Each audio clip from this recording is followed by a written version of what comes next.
Саламатсыздар, урматтуу Чалкан медиа каналынын көрөрмандары, өлкөбүздө алынган акыркы сааттагы жаңылыктар менен сиздерди тааныштырабыз. Биздин каналыбызга кайрадан катталып, ой пикирлериңиздер менен бөлүшүңүздөр. Азия чемпионаты боксчу Мырзакир Кошалиев алтын медаль утту. Кыргызстандык спортчу Мырзакир Кошалиев Шри-Ланкада өткөн бокс боюнча жаштар арасындагы Азия чемпионатында алтын медаль тагынды. Коломбо шаарында 23 майда 22 жашка чейинки спортчулар арасындагы турнир жыйынтыкталды. Кошалиев 92 килограммдан жогорку салмакта күч сынашып, ага 4 спортчу катышкан. Жарым финалда кыргызстандык жигит Өзбекстандын атынан барган Арман Махановду жеңип, финалда калыстардын бир добуштан чечим менен казакстандык Эрсултан Сапардан күчтүү болду. Кошалиев биринчи орунду алып, Азиянын жаңы чемпиону болду. Буга чейин Омар Левазада бул Азия чемпионатында алтын медаль тагынган. Финалда Алмаз Орозбеков, Элдар Турдубаев, Сагын Сатыбалды уулу жана Азим Чойбековдор утулуп, күмүш байгеге ээ болушкан.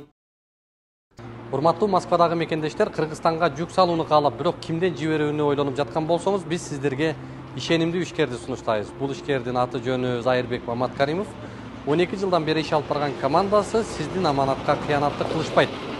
Кыргызстанга салган жүгүңүздү күндүн аптабына же кыштын ызгаарына калтырбастан атайын жүк сактоочу кампасы Бишкек шаары Профсоюз көчөсү 38/1 дарегинде жайгашкан. Жүктү Москванын бардык жеринен өздөрү алып кетет. Алган жүктү Кыргызстандын 7 дубанына жеткирүүнү да кепилдешет. Кыргызстанга жумасына 2 машина жиберилет. Жүк баасы көлөмүнө жараша 500 рубльдан өйдө баланат. Дареги Нижегородское метросу, Перовское шоссе 9, строение 7. Байланыш номерлери +7 926 788 70 70. +7 929 624 63 64. Салкын төре салуу борбору мамлекетке кайтарылды. Ош шаарына караштуу Төлөйкан айылында жайгашкан Салкын төре салуу борбору мамлекетке кайтарылды. Бул тууралуу улуттук коопсуздук кызматынан билдиришти. Маалыматка караганда, Салкын төре салуу борборунун 2,5 гектардан ашуун жер тилкелери мыйзамсыз жеке менчикке берилгендиги аныкталган. УКМК тарабынан мыйзамсыз менчиктештирилген жер тилкелерин кайтаруу боюнча жүргүзүлүп жаткан иштердин алкагында салуу борбордун ээси АКА өз ыктыяры менен 2,21 гектар жер тилкесин Ош шаарынын мэриясынын балансына өткөрүп берди. Тышкы иштер министрлиги Алматыда катуу сабалды деген кыргызстандыктын окуясы боюнча үн катты. Кыргызстандын тышкы иштер министрлиги Алматы шаарында катуу сабалды деген кыргызстандыктын окуясы боюнча маалымат берди. Окуя былтыр декабрда болуп, коомчулукка эми гана ачыкталууда. Социалдык тармактагылардын жазганына караганда, Азиз аттуу жигит барда иштеген тааныш кызына барып, аны кире бериште күтүп турган. Кафенин күзөтчүсү ага орой мамиле кылып, элдин кирип чыкканына тоскоол болуп жатканын айтып кетишин талап кылган. Андан соң күзөтчү аны милициянын көзүнчө чаап жиберген. Күзөтчү Азизди күтүүсүздөн бир нече жолу чапканда ал эсин жоготуп жатып калган. Дарыгерлер башынан катуу жаракат алганын айтып, Азиз 10 күн комада жаткан. Ал эми күзөтчү азыркыга чейин эркиндикте деп жазылган жабыркаган жигиттин жакындары.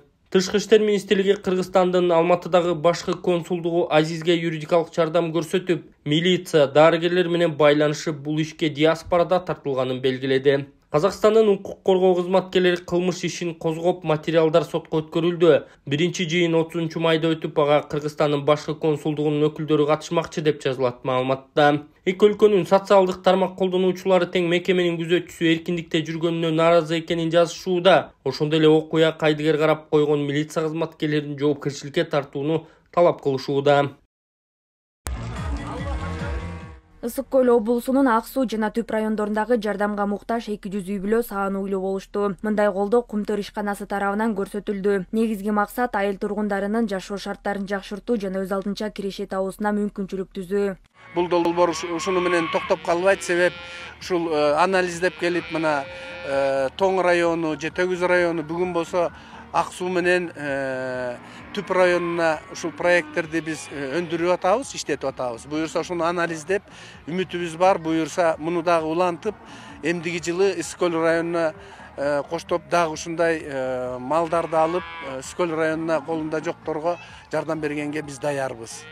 Жардам катары берилген саануулар айыл тургундары үчүн туруктуу киреше булагына айланат. Сүт өндүрүп, анын сатуунун негизинде үй бүлөлөрдүн күнүмдүк муктаждыктарын жабуу максат кылынган. Ар бир айыл аймакта түзүлгөн комиссия аркылуу тизмеге алынган жарандарга музоолуу саанууларды алуу тапшырылган. Ар бирине 140 000 сом өлчөмүндө каражат бөлүндү. Буларды тандаганда айыл аймакта именно ошол аз камсыз болуп аткан райондук социалдык камсыздоо жана миграция башкармалыгында каттоодо туруп пособие алып аткан аз камсыз болгон үй бүлөлөрдү тандоо сунуштар берилген. Мына бүгүнкү күндө ушул 100 үй бүлөнүн ичинен 70 үй бүлө ушул аз камсыз болуп тиги социалдык пособие алып аткан адамдарга туш келди. Ал эми калган 30 үй бүлө болсо ошол аз камсыз болгон үй бүлөлөргө, бирок ошол эсептен дагы үйүндө сарайы бар, чөп даярдап багып ала тургандай ошондой шарттарды жергиликтүү комиссиялар тандап келип беришти.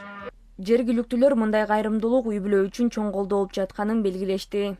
Мен ушу 3 инвалид балам бар эле. Ошого рахмат, ушинтип поддержка кылып атканыңарга, ушинтип саан уйга жетип атабыз. Баарына чоң рахмат, Алла разы болсун. Бул биздин эң биринчи кирешебиз. Көп балалуу деп Кумтөрдөн ушул саан уйларды таратты музосу менен. Кумтөрдөгүлөргө ыраазычылык билдиребиз.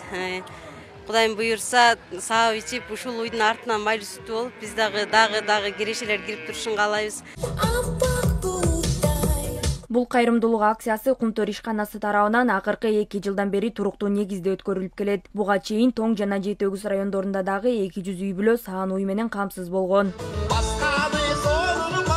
Айсана Бактбекова, Таттүбү Кенжакунова, ЛТР Суккойло облусу. Менде тормоздорго сабак тартынып жүрүп ырчы Алтын Айга да жетпей калдым. Мен ишкерлик менен алектенем. 30дан ашып эми үйлөнүүгө чыгынып жүргөн элем да, көптөн бери Алтын Ай Асанбекованын ырларын угуп, жактырып жүргөнүм рас. Таанышууга жол издеп, бирок канча аракет кылбай койдум окшойт. Азыр өкүнүп отурам. Жакында эле социалдык тармактан Алтын Ай жигит тапканын, аны да сүйөрүн айтып шагымды жаман сындырды. Ошондон бери эч нерсеге көңүлүм жок. Тамакта жүрөккө баспайт. Өзүмдүн мококтугум жан кейитти. 1 жылдан бери таанышууга батын албай сүрдөп жүргөнүмдүн аягы ушул болду. Уақыттан уттурдум, көрсө Алтын Ай деле 30дан ашып экөөбүз тең түшө эле экенбиз. Мен аны 10 жаштай кичүүгө деп ойлогом. Эми эмне кылмакчымын? Алтын Айга бакыт, чыгармачылык ийгилик каалайм. Багы жокко дагы жок дегенде. Чын жүрөктөн сүйгөн ырчыма жетпей калдым. Мендей тартынып жүргөн тормоздорго сабак болсун. Эгерде кыз жагып калса, түз эле барып махабатыңды билдиришиң керек тура. Мындан ары шымымды чечип алса да өз сүйүм үчүн күрөшпөсөм, аттиң депрессияга кабылып жатам деп жазган Арба Кейжи сайты. Assalamu alaikum Kırgız elim. Аты жөнүм Алимов Дастанбек, 1999 жылы төрөлгөнмүн. Тükөстен ломкост оорусу менен төрөлгөнмүн. Анан азыркы учурда сколиоз менде 4-степенге келип калды. Дем алышым кыйындап, ички органдарым кысып, санчкылап, грудной клетка уже көрүп атасыңар, ушул жерге чейин көтөрүлүп кетти. Арткы жагым видеодо көрсөтөбүз. Азыр ошого ичине мага акча керек болуп атат. Чет өлкөгө барганга Индия, Турцияларда 45 миң, 50 миң деп атат сумманы. Азыр Египетте мен көрүп атам, Германия, Египет жакшы болуп атат экен. Ошол жактарда мен клиникаларды онлайн издедим. Ал жактарды сүйлөшүп көрбөдүм, бирок отзывдарын көрдүм. Алар кымбатыраак айтып калышы ыктымал. Ошондуктан мен мага кичине жардам берип коюшуңарды суранам, кыргыз элим. Силердин 100 сомуңар мени өмүрүмдү сактап калышы мүмкүн да. Силердин 1 литр бензиниңер же магазинден алып иче турган суусундугуңардын акчасы бир эле мени өмүрүмдү сактап калышы мүмкүн. Аллах таалам үчүн жардам берип коесуңар деп суранам. Банк номерим 51 менен 191430 деп Дастанбек А деп чыгат. Сбербанк карталар видеонун астында жазылган болот. Сбербанк картамдагы жазсаңыздар Дастанбек А деп чыгат. Исхак Масалиев жогорку кеңештин депутаты бүгүн колония поселениялер актуалдуулугун жоготту. Арба Кейжи сайты эл өкүлү Исхак Масалиев менен маек курган маегин сиздерге сунуштайбыз. Исхак Абсаматович, колония поселенияларды жоюу боюнча мыйзам долбоору даярдалган турбайбы? Бул канчалык туура болот? СССР учурунда колония поселениялардын өзүнүн орду болчу эле. Ал кылмышкерди камакта отуруп чыккандан кийин кайсы бир мөөнөткө көзөмөлдөп тарбиялоого шарт түзгөн. Бирок бүгүн ал өзүнүн максатына жетпейт деп айтсак жаңылбайбыз. Пробация деген кирбедиби? Ал сот жоопкерчилигине тартылган кишини кайсы бир мөөнөткө көзөмөлдөө кармайт. Андыктан колония поселениянын жоюлганы көп деле зыян болбойт. Мындайча айтканда ал актуалдуулугун жоготту, бирок көзөмөлдүн формасын өзгөртсөк болот, балким пробацияны күчөтөрбүз. Мурда абактагылар иштешчү, азырда ошол практиканы кайра жандандыруу керекпи? Эмгек түзөтүү ишканалары деп койчу, абдан чоң ишканаларда эмгектенишчү. Азыр аларды иштетүүнүн бир багыттарын кайра ойлоп тапсак, абактагылар бир тике болсо да акча тапса, менимче жаман болбойт эле деп маек куруп берген эл өкүлү Исхак Масалиев Арба KG сайтына.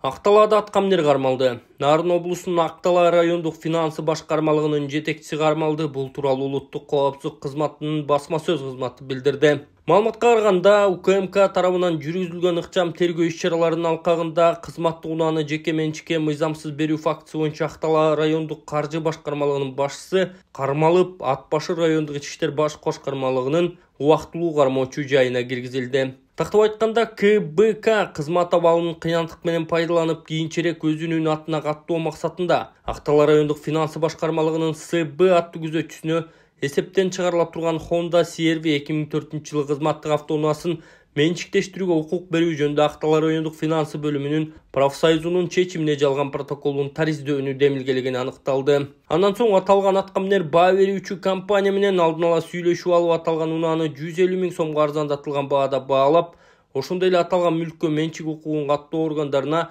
СБнын атын каттатып, аталган транспорт каражатын билгизбей пайдаланып жүргөн. Эсептен чыгаруу процедурасына чейин КБК аттуу чиновник бул автотранспортту оңдоо жана запастык бөлүктөрүн алмаштырууну Финансы министрлигинин бюджеттик каражаттарын эсебинен жүргүзгөн. Аталган чиновниктин башка мыйзамсыз аракеттери боюнча, ошондой эле аларга тиешеси бар башка адамдарды аныктоо боюнча ыкчам тергөө иш-чаралары учурда жүрүп жатат.